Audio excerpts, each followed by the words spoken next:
Hey guys, welcome back to another video. Today's video, I'm going to be showing you guys tips and tricks for the archaeology skill. So archaeology is one of RuneScape's newest skills, and it is a pretty complex skill. There's a lot of things to it. Basically, for the skill, you're excavating artifacts, and then you're restoring them for XP. However, there is a lot more to archaeology, and throughout my hours and hours of training it, I do have some tips and tricks that you guys might find useful when training this skill. Anyway guys, let's jump into it. The first tip I have for you guys is upgrade your Matic as soon as possible. There are 15 different Matics in the game, and you should upgrade them as soon as you can whenever you reach that level. There's two main categories or main stats that these Matics do have. It is precision and focus.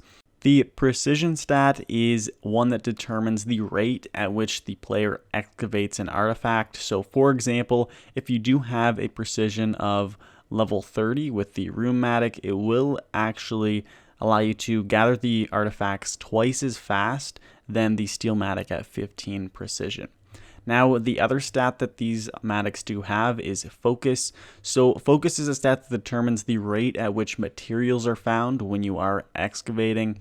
So basically, the higher level your focus is, the more materials you will be collecting. Now, you'll also notice that there are only 5 Matics that can be augmented. You are going to want to focus on getting these as well. So once you do reach level 60 archaeology, you're going to want to get the Dragon-Matic, followed by the Crystal-Matic at level 70, the Incanto-Matic at level 80, followed by the Matic of Time and Space at level 99. Now, the reason why you're going to want to get the augmentable Matic actually follows up in this next tip, which is add perks to your Matic. So as you can see on my Matic of Time and Space, I do have 3 different perks on it. I have Honed, Furnace, and Imp Souled, and these are only 3 perks that are useful with the Matic. There are tons. So I'm just going to go over 4 of the best perks that you can add to your Matic. The best one being Honed. So this has a 2% chance per rank of successfully gathering items. So this works strictly with your chance at getting materials. So will help the overall amount of materials that you are going to be collecting. Now there is also Refined, which has a 5% chance per rank of preventing a resource from depleting. This only works on the material caches, so it isn't as good because you don't really need to do material caches if you decide to buy the materials instead. As for the other 2 perks, we have Furnace. This has a 5% chance per rank of consuming a gathered resource and providing you an extra 100% XP.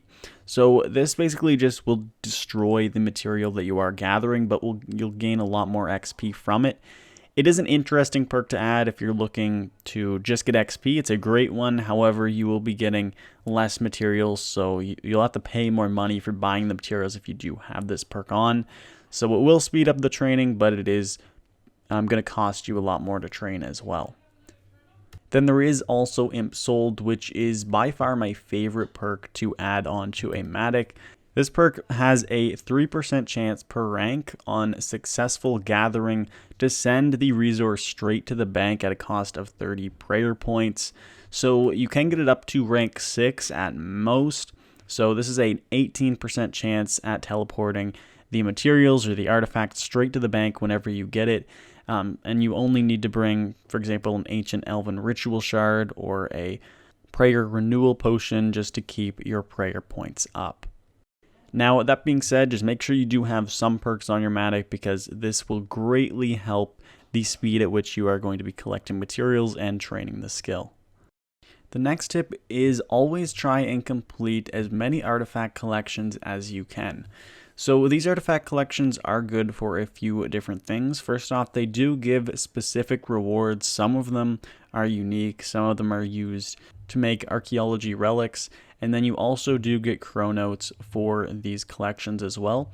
Another really big benefit from completing these collections is that you actually do need to complete 25 different collections to reach the Guildmaster qualification, which is the highest archaeology qualification that you need. So just constantly completing these artifacts will help you get those requirements to reach higher qualifications. The next tip is focus on improving your qualifications. So this actually goes a lot with the previous tip, which was completing artifact collections, because you do need this to actually reach higher qualifications.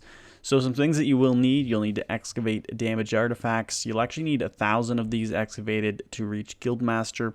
You also need to complete those unique collections, which I did mention. You'll need to send your research team out on field studies for a certain amount of hours, and then you'll also need to reach a certain level for each qualification, as well as restore damaged artifacts and complete dig site mysteries. Reaching higher qualifications will allow you to buy more rewards from the shop, and these are really important. There's a lot of good rewards, including Matic precision upgrades, archaeology outfits, and material storage upgrades. My next tip for you guys is sort of the order as to what you will want to buy your items in. So you will want to focus on buying the archaeology outfits first, and then your second priority will be those Matic precision upgrades, since those actually apply to any Matic that you are using. So on the associate level, you will have the archaeology outfit. There's also a Matic precision upgrade on basically every qualification level. So you will want to buy that second. Same with the professor one, you want to buy the Matic precision upgrade. The material storage box is pretty useful as well. However, the soil box upgrades aren't. And then with the Guildmaster, of course, there's the archaeology outfit and the Matic precision. There's also the energized meteor shard, which is used to make the Matic of time and space. So that's another really useful thing to buy as well. Another tip that I highly recommend you guys do is try to get every artifact from a site before you leave. So a lot of these sites, they can be a bit tedious to even get to, and you will need these artifacts to complete the collection. So I recommend at least getting one of each before you leave.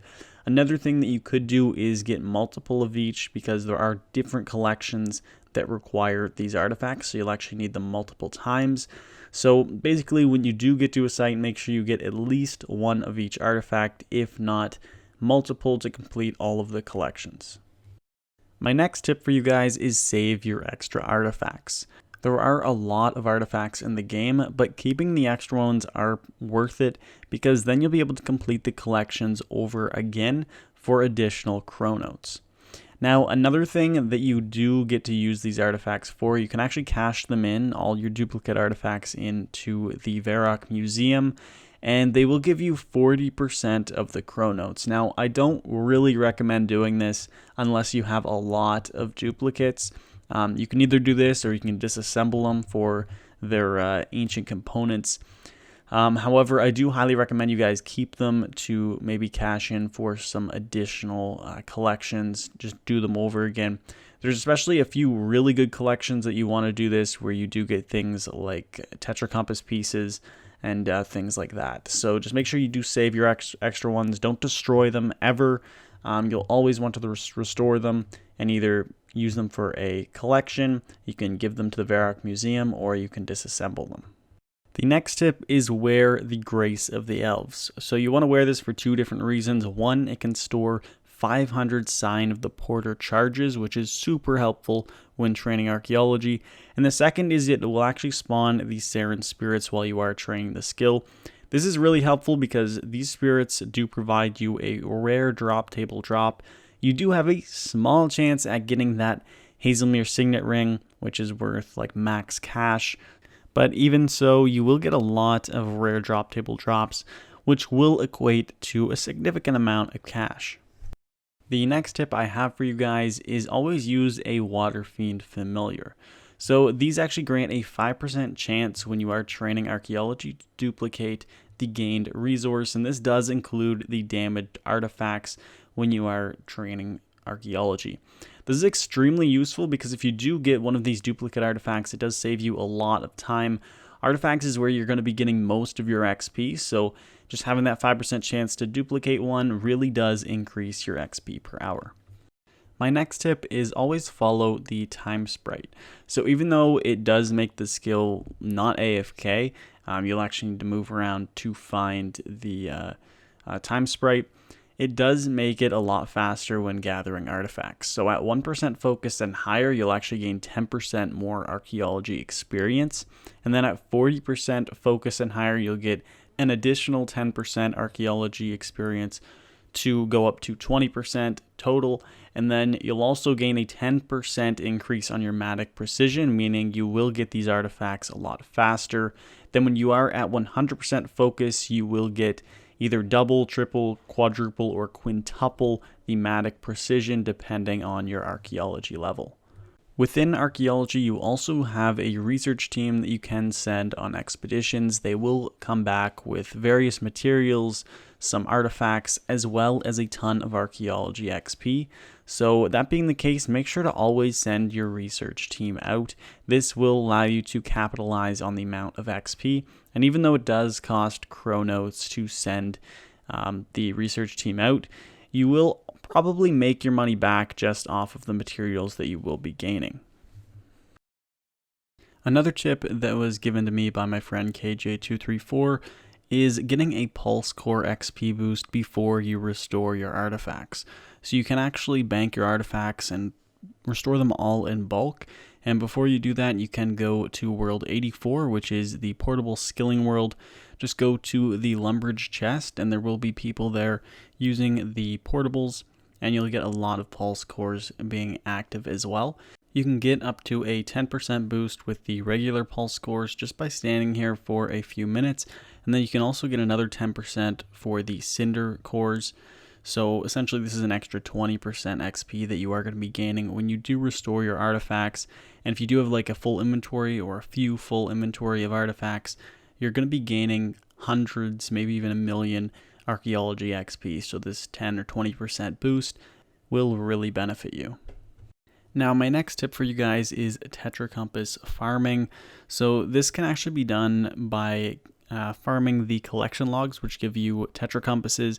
It includes all of the Red Rum Relic collection logs as well as the Green Gobo goodies. These are all collection logs that you can complete through the Warforge. So I would recommend you guys do these because not only are Tetra Compasses really fun to do and really fun to open, but you also get some complete tomes out of it as well. And these complete tomes, they give you around 50k XP if you are level 99 archaeology. You get 1 to 2 of them per ancient casket, so it really is worth it.